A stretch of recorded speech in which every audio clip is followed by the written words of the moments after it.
My girlfriend Olivia said Rowan will always be part of my life. He is family. If you cannot accept that, Jack, then maybe you should not marry me, she said in front of both our families at dinner, while her ex-boyfriend sat at the head of the table smirking. So I said okay, stood up, and walked away from a $90,000 wedding. What happened next destroyed everything they thought they knew about modern relationships. My name is Jack. I am 34, and up until that dinner I thought I was getting married in 2 months. I am a structural engineer here in Portland, the kind of guy who measures twice and cuts once. You know, I have got this little craftsman house in Selwood that I have been fixing up for years, and my rescue dog Scout, who is basically my best friend. Pretty boring life, but it was mine. My girlfriend Olivia, 32, works as a development manager for some local arts nonprofit. She is one of those people who just lights up a room when she walks in, articulate as anything, always talking about being emotionally evolved and how most people are stuck in outdated relationship models. Her family's got money, big progressive types from Lake Oswego who use therapy speak like, it is a second language. Here is where it gets complicated. Olivia has this ex-boyfriend named Rowan who she calls her best friend. This guy runs some podcast called Open Bonds about modern love and emotional fluidity or whatever. The thing that always bothered me was how he had a key to her parents' house and showed up to literally every family event. Every single one, birthday parties, holidays, casual Sunday dinners. When I asked Olivia about it early in our relationship, she said their connection transcended traditional boundaries, and that jealousy was just fear dressed up as love. I tried to be cool about it, I really did. But something always felt off. So Sunday night, we are having dinner at her parents' house. This sprawling place in Lake Oswego with more square footage than most people see in a lifetime. All reclaimed wood and floor-to-ceiling windows that probably cost more than my entire house. It is supposed to be a nice family dinner, my parents and hers, talking about engagement party plans and wedding details. Normal stuff. My mom brought homemade rolls. My dad's wearing his good shirt. Everyone's being extra polite. Then Rowan walks in. He doesn't knock, doesn't ring the doorbell, just uses his key and strolls into the dining room like he owns the place. We are all already halfway through the main course, and this guy just pulls out the chair at the head of the table and sits down. Not even an apology for being late. Olivia doesn't even blink, just lights up with this huge smile and says perfect timing like this was all choreographed. My parents exchanged this look. They are polite people, raised not to make scenes, but I can see my mom's jaw tighten and my dad's fork pause halfway to his mouth. They are trying to figure out what the hell is happening and why nobody else seems surprised. The conversation moves to engagement party planning, and my mom, bless her heart, asks this completely innocent question. Olivia, will Rowan be attending your engagement party too? The entire room goes dead silent. Olivia sets down her fork, looks directly at me, and says in front of both our families, Rowan will always be part of my life. He is family. If you cannot accept that, Jack, then maybe you shouldn't marry me. Her parents are nodding like she just said something profound. My parents look like someone slapped them. And Rowan, this guy is sitting there with this little smirk like he is watching his favorite show. Everyone's waiting for me to respond.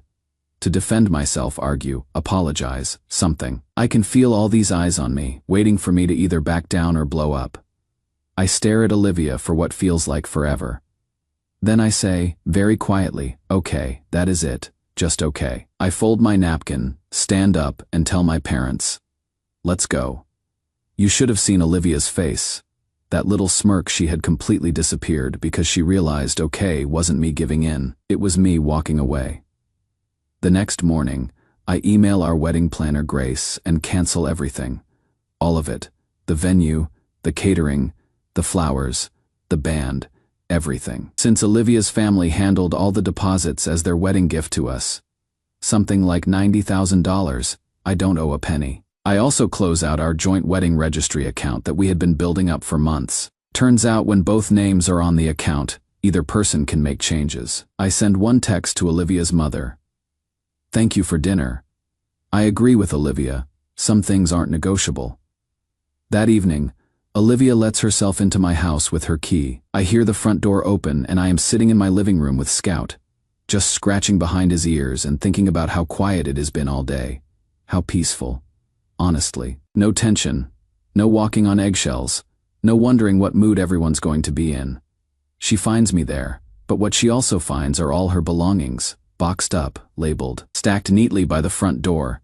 I had spent the whole afternoon going through everything methodically, the way I approach work projects. Her clothes, her books, her fancy skincare products, that collection of crystals she swore helped with energy alignment. Everything sorted and packed with the same precision I use for structural calculations. "What is this?" she asks, and I can hear her voice starting to shake, like she genuinely cannot believe I followed through. "You will need to pick these up tonight," I tell her, still sitting on my couch, still petting Scout. "I will give you proper notice about the locks. You have got until this weekend to get anything I missed." Now she is getting loud, voice climbing an octave. "You cannot just throw me out of our home." I look at her and say, "It is my home, Olivia. You were just staying here." That is when it really hits her. She starts crying, saying I am being dramatic, that this is all some big misunderstanding, that the ultimatum wasn't real, just her way of testing whether I could handle the complexities of evolved relationships. She keeps using words like growth and emotional maturity while mascara runs down her cheeks. "Man, don't blow this up. She is testing your comfort with modern relationships." And that is when my best friend, Noah, who has been watching this whole disaster unfold, sends me a photo. It is from earlier that day. Rowan touring an apartment in the Pearl District with some woman from a leasing company. The application Noah managed to see listed two names, Rowan Pierce and Olivia Hart, CO tenants. So while I am sitting here thinking this was some impulsive ultimatum, they already had an apartment lined up. This wasn't a test of my comfort with modern relationships. This was always the plan. I sent one final message that night, to grace the wedding planner, cancel everything. Permanently. Update 1, so the morning after I posted, Olivia's dad Thomas calls me, not to apologize or ask if we can work things out. No.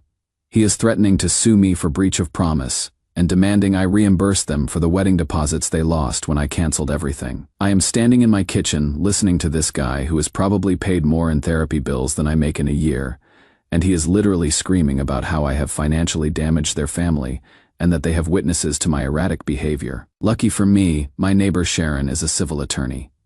When I tell her what happened, she just starts laughing, Jack. She says, "Olivia made that ultimatum in front of multiple witnesses. She basically dared you not to marry her. You are legally bulletproof. Thomas can threaten all he wants. They are out $90,000 and there is nothing they can do about it." But here is where it gets really twisted. Remember how Olivia and I had set up this wedding registry fund? We had been collecting money from friends and family for months, building up this account for our honeymoon and new home expenses. Olivia managed it since she was better with the financial planning stuff. Well, after Thomas threatened me, I decided to take a closer look at that account, and guess what I found? A $12,000 transfer to something called Open Bonds Media LLC. That is Rowan's company. When I confronted Olivia about it, she claimed it was for a creative collaboration, and that they were launching this co-living project about emotional evolution. She said it was going to be a documentary or something about modern relationship structures. That is when it hit me. She wasn't planning to live with Rowan after we got married as some kind of test or emotional experiment. She was planning to live with him, period. The marriage was just... I don't even know what the marriage was supposed to be for her. A cover story. A way to keep her parents happy while she did whatever she wanted. Yesterday, Olivia showed up at my house again. This time she is crying before she even gets through the door. Mascara already smeared, hands shaking as she tries to explain herself. She is saying it was all just a test, that she wanted to see if I could handle the reality of modern relationships, that she thought I would eventually understand what she was trying to build with Rowan. I told her, "You don't test loyalty by demanding betrayal." She kept saying she thought I would come around, that most people just need time to evolve past traditional thinking, that I was more enlightened than other men she had dated, and she believed I could grow into this new paradigm. The way she said it, like she was doing me a favor by pushing my boundaries. "I do understand now," I said. "You never wanted a husband. You wanted an audience."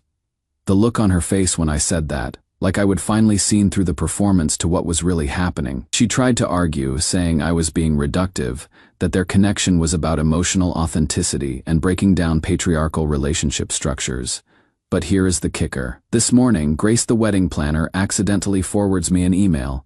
It is from Olivia's mother to her, dated 3 weeks before that dinner. Email sent at 7:42 p.m. with the subject line Rowan ceremony remarks setup.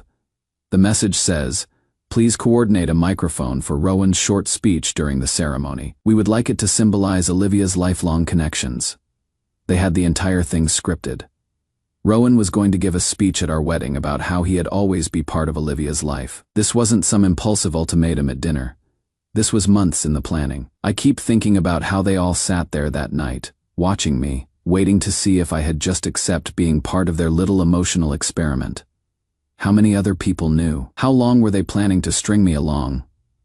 The most messed up part is that I actually feel relieved. Like I dodged something way worse than just a bad marriage. Scout's been extra clingy lately, like he knows something was wrong too. Dogs always know. Update 2. So first off, word travels fast in Portland's social circles, especially when there is a $90,000 wedding disaster involved. Olivia's parents have been telling anyone who will listen that I was emotionally unstable and afraid of intimacy. They are painting this picture of me as some controlling guy who couldn't handle Olivia's enlightened approach to relationships. But here is the thing about small cities.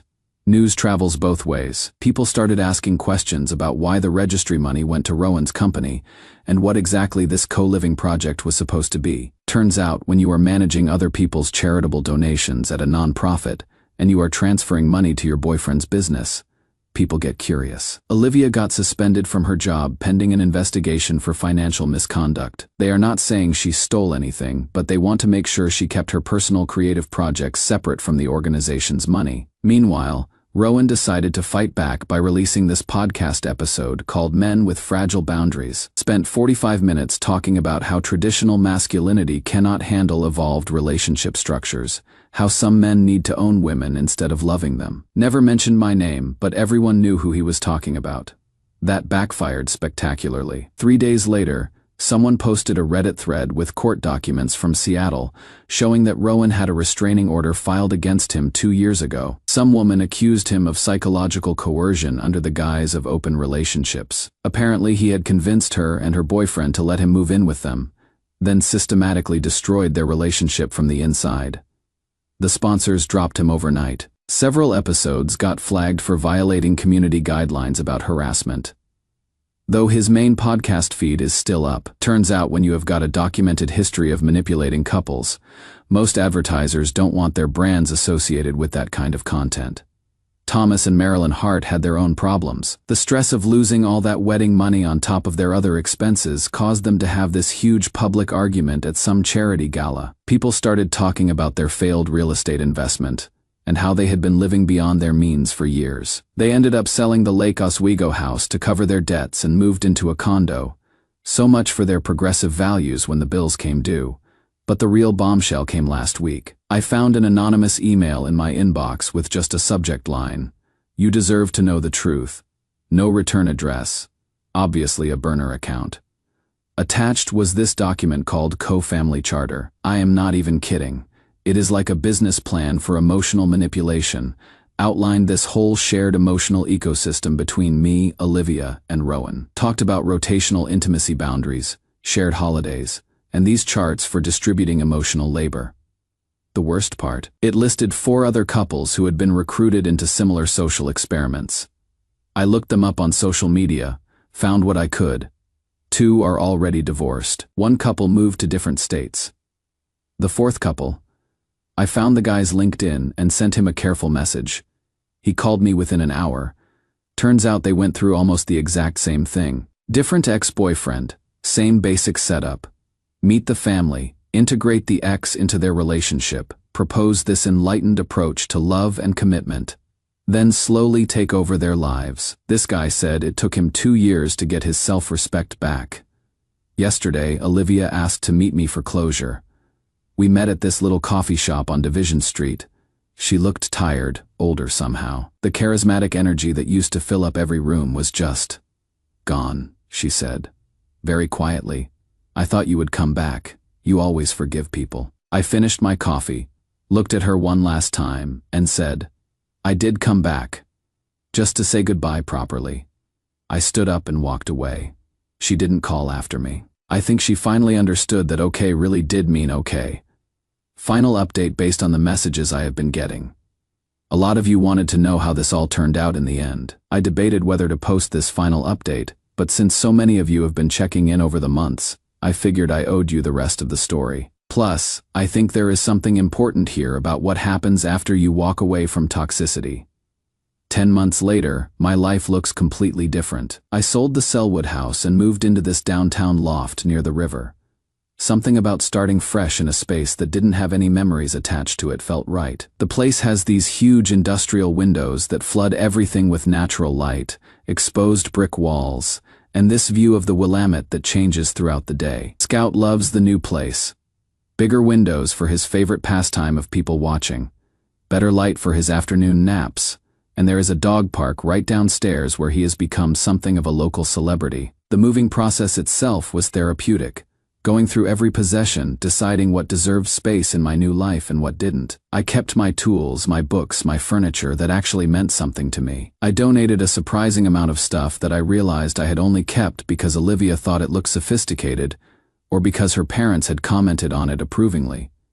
Work has been incredible. I am leading this major historic restoration project downtown, converting this 1920s bank building into mixed-use space, while preserving all the original architectural details. Last month, I won this industry award for innovative structural design, something about honoring historical integrity while creating modern functionality. The irony wasn't lost on me. Sometimes you have to go back to the foundation to build something that lasts. Funny how much clearer your thinking gets when you are not constantly questioning your own reality. My work has always been about structural integrity, understanding load-bearing elements versus decorative features. But I would completely lost that clarity in my personal life. Now I can see the difference between what actually supports a structure and what just looks pretty on the surface. I have been in therapy too, working through why I ignored so many red flags for so long. My therapist, this no-nonsense woman named Dr. Chen, helped me understand that when someone tells you your instincts are wrong often enough, you start to believe them. That when someone frames every boundary you try to set as fear-based or emotionally immature, you begin to question your own reality. It is like psychological erosion, wearing away your foundation bit by bit until you are not sure what is solid ground anymore. We have spent months unpacking how Olivia's family weaponized therapy language, how they used terms like growth and evolution to make me feel small for wanting basic respect in my relationship, how they turned my discomfort with Rowan's constant presence into evidence of my own limitations, rather than a reasonable response to boundary violations. Dr. Chen helped me realize that healthy relationships don't require you to constantly justify your comfort level, that emotional evolution shouldn't mean accepting treatment that makes you feel worse about yourself. Real growth happens when both people feel more secure and valued,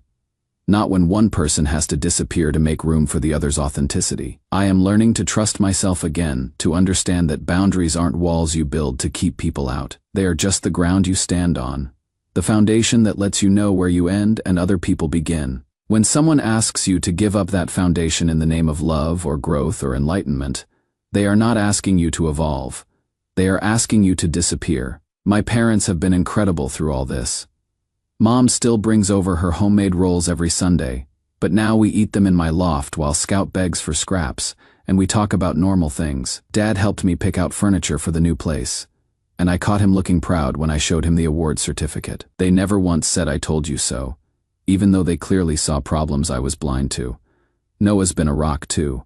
He is the one who convinced me to start dating again, though I am taking it slow. There is this woman, Sarah, who works at the coffee shop near my building. We have been talking for a few weeks now, just casual conversations about books and hiking trails, and her rescue cat, who apparently has strong opinions about everyone who enters her apartment. She doesn't know my story yet, and there is something refreshing about being just Jack to her, not Jack who survived the emotional manipulation experiment. As for Olivia and her crew, the investigation cleared her of criminal fraud, but she got fired anyway. The nonprofit didn't want the liability of keeping someone around who blurred personal and professional boundaries. Word got around in Portland's nonprofit community, and apparently she has had trouble finding another position in her field. Her parents are living in that condo now, and from what I hear through mutual acquaintances, they are not handling the lifestyle downgrade very well. Thomas had to get a part-time consulting job to make ends meet, Turns out therapy speak doesn't pay the bills when your investments go bad.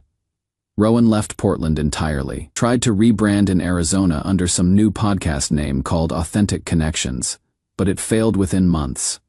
Once word gets out about your methods, it is hard to find new victims. I heard from someone who knew someone that he is working at a wellness center now, leading communication workshops for couples. The thought of that guy giving relationship advice to vulnerable people makes my skin crawl. But I have learned I cannot save everyone from their own bad decisions. But here is the moment that really brought everything full circle. Last weekend I attended this charity art auction downtown with Sarah. Actually, we had been talking about supporting local artists, and she mentioned wanting to check it out. It felt good to be there with someone who wanted to be there, not someone who was calculating how the event would look on their social media or what connections they could make. And across the room, I see Olivia working as a volunteer server, pouring champagne for guests in this black uniform with the event organizer's logo. She looked older, more tired than I remembered. The charismatic energy that used to fill up every room was just gone. She was just another person doing a job trying to get by. Our eyes met for just a second. For that moment, her whole composed facade just cracked, and I saw pure regret flash across her face. Not regret about losing the money or the job or the social status. Regret about losing something real. Something she had thrown away for an experiment that was never going to work. I just nodded politely and turned back to my conversation with Sarah, who was asking me about the structural engineering challenges in the building we were standing in. No words needed between Olivia and me, no satisfaction required, no dramatic confrontation or final speech. Just acknowledgement that we both knew how this story ended. Later, as Sarah and I walked back to my loft, she asked if I knew the server who had been staring at us. I told her it was someone from my past, and she just nodded and started telling me about this amazing sculpture she would bid on. No interrogation, no demand for details, no attempt to analyze the emotional dynamics. Just acceptance and moving forward. Such a simple thing, but it reminded me what normal actually looks like. I keep thinking about that dinner 10 months ago, how everyone was waiting for me to fight or beg or compromise my way back into their good graces. How they expected me to defend my right to basic respect in my own relationship. But sometimes, the most powerful thing you can say is just okay. Sometimes walking away is the only response that preserves your dignity and your sanity. Some ultimatums don't destroy relationships. They reveal them. They show you who someone really is when they think they have all the power.